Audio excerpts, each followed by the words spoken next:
Amahoro y'Imana bane namwe inshuti bakundwa mwashimye gukurikirana ibiganiro bica hano kumbonesha kure yanyu ya BTV.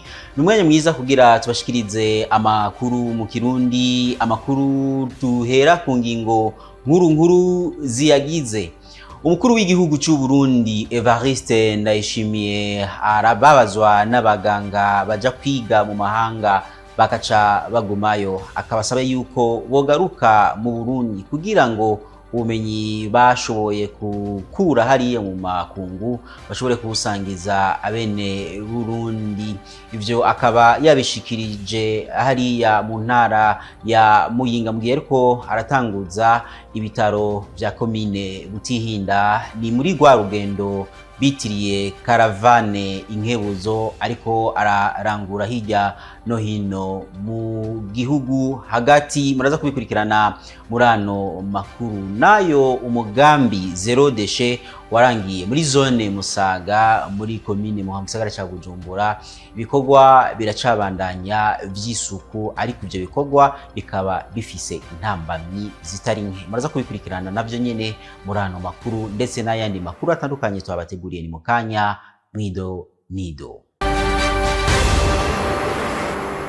Nongeye kubaramutsa ndabaha nikaze kugira ngo mukurikirane amakuru mu Kirundi nabamenyesheje mu ntanga marara yano makuru yacu yuko umukuru w'igihugu cy'u Burundi Evariste Ndayishimiye arababazwa n'abaganga baja kwiga mu mahanga bakaca bigumirayo, abasaba yuko bogaruka kugira ngo bashobore guteza imbere igihugu cabibarutse. Ivyo akaba yabishikirije hariya mu ntara ya Muyinga mugihe ariko aratanguza icese no kugurura icese ibikorwa vy'ibitaro vya komine ya Butihinda muri rwa rugendo amazemwo imisi mu gihugu agati bitiriye karavane inkebuzo. Reka tumukurikire. Ubwa mbere tukivuga yuko ikomine yose iteza kuronka ibitaro, abenshi barakekeranya bati ivyo bintu ntibishoboka vyobaho.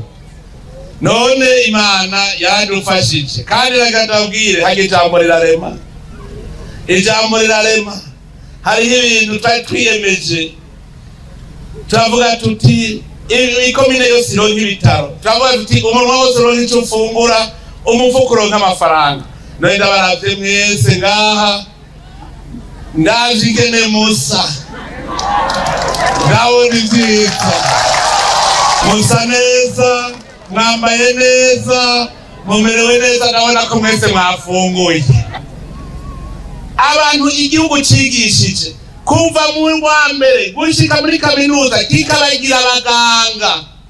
Kubona batanu mu gihe twese baturondera ko amagara y'abantu agenda neza tukubaka ibitaro nabo bagaca dutera umugere bagaca bigira nabo igihugu kizobatera akagere naho kubareba. Bo badutera akagere gatoya igihugu kizobatera umugere munini. Iyo bari Imana bari kumwe uko base kuvura bene wabaha ikindyohera Uburundi butabutera imbere. Bavuga ngo bagiye ibihugu byateye imbere, Uburundi hirya buca butera imbere. Rero baze bagwagwa kurike bagaruka bamaramara.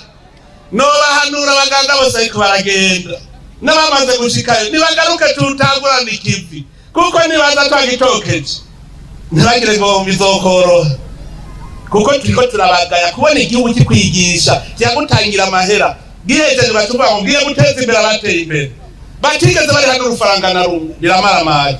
Mugabo bigenda byita inyatsi ni daimoni. Daimoni yo mugira mushike kwiterambere nayo ikikora kugira muje mwiteranyuma kuko abantu bateye imbere bagira akanyamuneza bagira urukundo. Daimoni nayo ntikunda hari urukundo n'akanyamuneza. Harya rero n'abaganga mwe muragaba ubu ni igihe rero icyo bita rero igihe cyo guhagarara rugabo kuko ubu intambwe igiritse, intambwe nziza cyane tugira dutera imbere. Naho umugambi zero déchet warangiye, ibikorwa vy'isuku biracabandanya muri zone Musaga iri mu gisagara ca Bujumbura ya muri komine ya Muha. Ivyo bikorwa rero bikaba bifise intambamyi nyinshi. Inkuru ya mugenzi wacu Loris Ndongozi. Inyuma y'aho ikiringo c'umugambi zero déchet kirangiriye, muri zone Musaga ngo uwo mugambi warazanye akarusho mu bijanye n'isuku nkuko vyemezwa n'abarongoye amakartier ya Gasekebuye na Kamesa. Umugambi wa zero deshe watangujwe na nyine icubahiro mu gihugu cyacu cy'u Burundi warazanye akarusho kanini cyane mu makartier atandukanye agize igisagara ca Bujumbura, ndetse aho n'umukuru w'igisagara ca Bujumbura yaduhaye imodoka zisahiriza mu makomine zigaca zifashanya n'aya mashyirahamwe ajeje gutora imicafu mu makartier atandukanye. Ukuri waratuzaniye akarusho kanini kuko ubu nyabene gihugu bose barazi ikintu zero deshe bagakora kugira aho babaye haheme neza hase neza. Ngo naho uwo mugambi ikiringo cyawo carangiye, isuku rizobandanya gukorwa nubwo intambamyi zitabuze. Umugambi warangiye tuteza kubandanya dukora kuko ntaho warangiye urumva ko abene gamaze kuvyumva kandi babitahura, tuzobandanya kandi babandanya babikora misi yose nkuko bitekanya, kuko n'abakorera ngaha mu Kamesa benshi bateza gukorera isuku aho babaye canke aho bakorera imirimo yabo ya misi yose.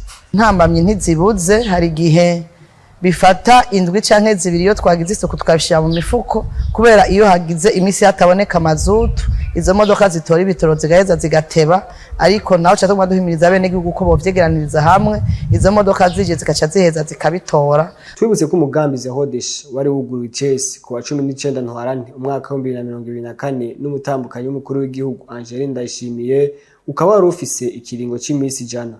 Ikibazo kijanye na connection internet itameze neza mu gihugu ngo coba kigiye gutorerwa umuti nkuko vyashikirijwe n'umushikiranganji ajejwe ivyo gutumatumanako Leokadi Ndacayisaba. Akamenyesha yuko ariho amashirahamwe mashasha agiye gukora kugira ngo ashobore gutunganya neza ibijanye na internet. Ni inkuru ya mugenzi wacu Elvis Munyaneza. Umuyaga nkuba udakwiye canke ikena ry'amafaranga mvamakungu ni zimwe mu ntambamyi zituma internet iboneka ku rugero rudashemeye mu bice bitandukanye byo mu gisagara ca Bujumbura no hagati mu gihugu, nkuko vyashikirijwe n'umushikiranganji wo gutumatumanako Leokadi Ndacayisaba.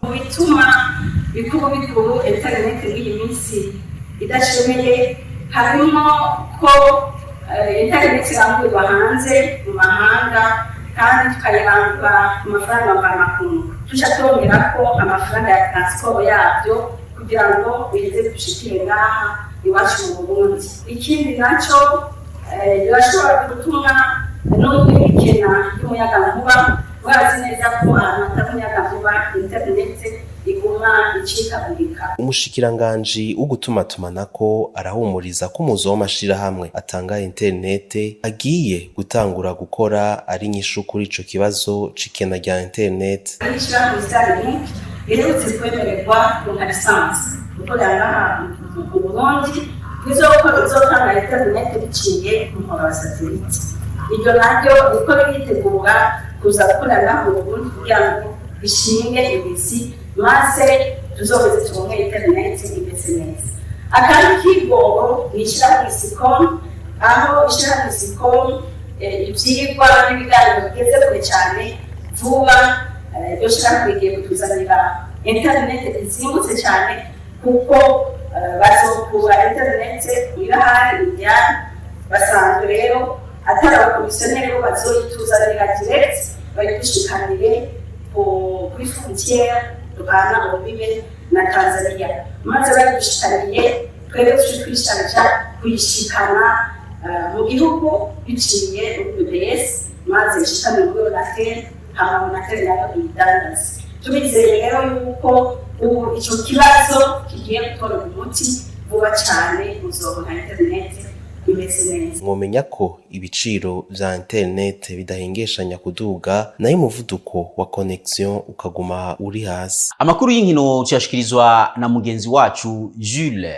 Verne Nakimana, aho aza kudushikiriza amakuru makuru yavugwa mu nkino za basketball ndetse n'umugwi wa Vitaro uriko uritegurira inkino zidasanzwe mu nkino zo muri Afrika ndetse n'inkino z'icicaro ca mbere ca Plymouth League. Amakuru avuga mu nkino tuyahereye mu rukino rw'umupira w'amaguru aho umugwi wa Vitaro ubandanya imyimenyerezo witegurira ihiganwa rya Primus League hamwe n'urukino rutoroshe zobahuza n'umugwi wa Young Africa wo mu gihugu ca Tanzania beruka gutombora mu nkino za CAF Champions League. Sao Paris amenyereza umugwi wa Vitaro avuga ko naho umugwi wa Young Africa usa n'uwo basumvya igihagararo ngo birashoboka ko bawusezerera bakabandanya ihiganwa. Turavye ingene Yanga yiteguye, turavye mu mwaka uheza aho yageze mu nkino za CAF, nibaza ko amahigwe ntitwoba tuyanganya na Yanga, mugabo umupira ntituvuga ngo n'amahigwe, umupira turakina hakaburana babiri hagatsinda umwe. Ndizera ko tuzokora ibishoboka turabe yuko twoshobora kurengana. Nyakuko abakunzi ba Vitaro ngo biteze intsinzi kuko n'umugwi wa Vitaro ntiworoshe uramaze gushika kure nkuko bishikirizwa n'umwe muri bo, isagahamagarira bagenzi we kuguma nyuma y'umugwi wabo ngo binashobotse bazowuherekeze. Vitaro si umugwi woroshe na Yanga si umugwi woroshe, subamwe dukina na Yanga ajya iyo muko murakina n'urukino rw'ibihugu byegeranye nuvuga ngo uramutsinda cyangwa aragutsinda.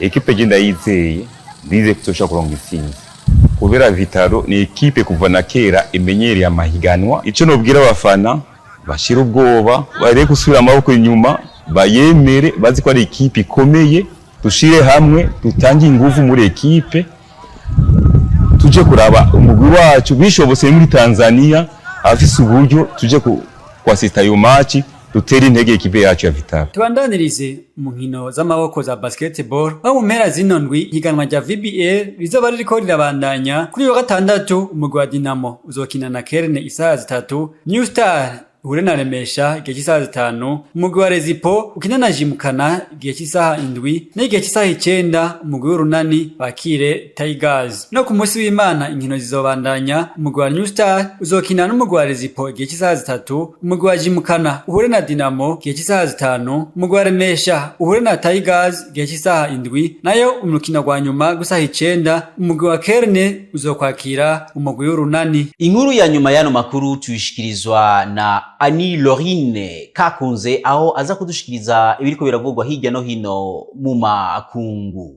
Leta zunze ubumwe za Amerika zongereje ikiringo cyo guhagarika ingwano vy'ifata kibanza mu buseruko bwa Republika Iharanira Demokarasi ya Kongo. Ivyo bikaba vyemejwe kuri uyu wa 17 mukakaro na leta ya Amerika. Iryo hagariko ry'ingwano ni mu ntumbero yo gutsimbataza amahoro bimenyeshejwe i Washington. Ikiringo ca mbere cyo guhagarika ingwano by'agateganyo cyari cyafashwe cyari guhera kuri uyu wa 19. Iryo hagarikwa ntiririko rirubahirizwa mu gihe ikiringo congerejwe kizoshika ku itariki 3 Nyandagaro. Harayihuguruwe icese ikibanza inkino zo kwinonora imitsi kizoberamwo isaha 2 kuri uyu wa 18 mukakaro mu buraruko bw'igisagara ca Paris. Abanonotsi isinzi bariteguriye kugera muri ico kibanza mu gihe hasigaye umunsi 8 ngo izo nkino zitangure.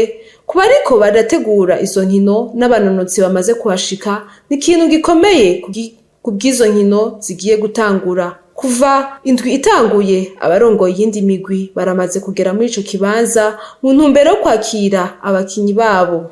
Ni kuri iyo nkuru ivuga amakuru yo mu makungu turangirije ko amakuru yacu tutabateguriye kuri uno munsi. Nkaba ndabashimiye mwese mashoko yakurikirana, ariko kandi nishimire abamenyesha amakuru ba BTV bagiye hirya no hino kugira ngo bashoko yatorokanya, ariko kandi shimire nkarenza abari mu buhinga bw'ivyuma nabo nyene bashoboye kudufasha kugira ngo amasanamu n'amajwi ashobore kubashikira atankomanzi. Uno munsi ni umunsi wa gatano, umunsi utangura weekend.